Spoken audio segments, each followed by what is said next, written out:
barnaamijkan STEM essentially sida wasiirku hore u sheegay wuxuu u taagan yahay science, technology, engineering and mathematics. Ujeedaduna waxa waaye in tacliinta oo wada guud ahaan muhiim ah in si gaara wajiga loo saaro ama si gaara mujtamaca saara culays iyo awood badan saara barnaamijkaas STEM-ka ama maadooyinkaas inuu noqdo mujtamac horay u mara mujtamaca maadooyinkaas ama ummadda ay maadooyinkaas aan culays saarin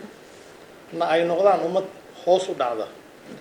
Marka waa qiyaasi karnaa meesha aan ka joogno annagu Soomaali ahaan bacdamaa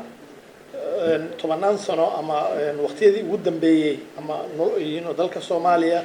uu hoos u dhac ku dhacay colaado iyo waxaas oo dhan tacliinta barashada waxaan rabnaa maanta waxay tahay ujeedada hadda uu keenayo barnaamijkaani in aan xoogga saarno in loo jeesto dhinacaas oo maadooyinkaas aadka u culus oo muhiimka ah.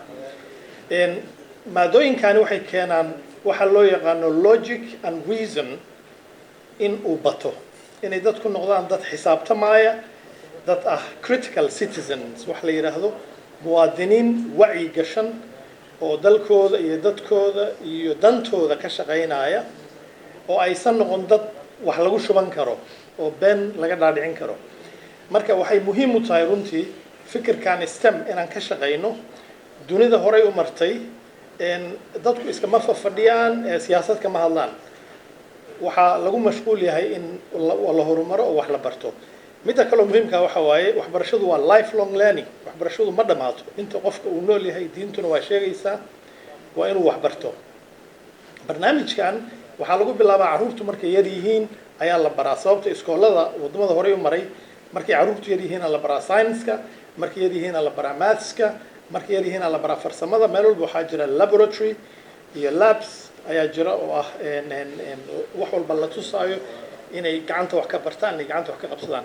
For example warbixin waxaa jirta hadda sanadkii ugu dambeeyay ay soo saartay UNICEF waa warbixin sanadlaha sanadka soo saarto oo la yiraahdo the state of the world's children waa Google garan kartaan. warbixintii ugu dambeysay waxaa la yiraahdaa digital world waxa ugu cad oo example-ka STEM science, engineering and technology and mathematics waxa waaye social media iyo internet-ka maanta haysataan wuxuu ka yimid STEM. Marka digital world-kaas waxaa laga hadlayaa dunida digital divide wax la yiraahdo who is connected yaa ku xiran internet-ka yaan ku xirayn. Soomaaliya markaan niraahno waxaa jira world of learning waa internet-ka waa caalam wax laga baranayo waxbarasho dhan oo dhammaystiran open learning forums ay jira dunida dhan wax laga baranaya. Marka waxaasoo dhan waxaa saldhig u ah STEM-ka maadada loo yaqaano. Marka digital divide-kaas waxaan rajaynayaa dadka Soomaaliyeedna insha Allah inay ka gudbaan wasaaradda waxbarashada focus-keeda ka mid ay noqonaysaa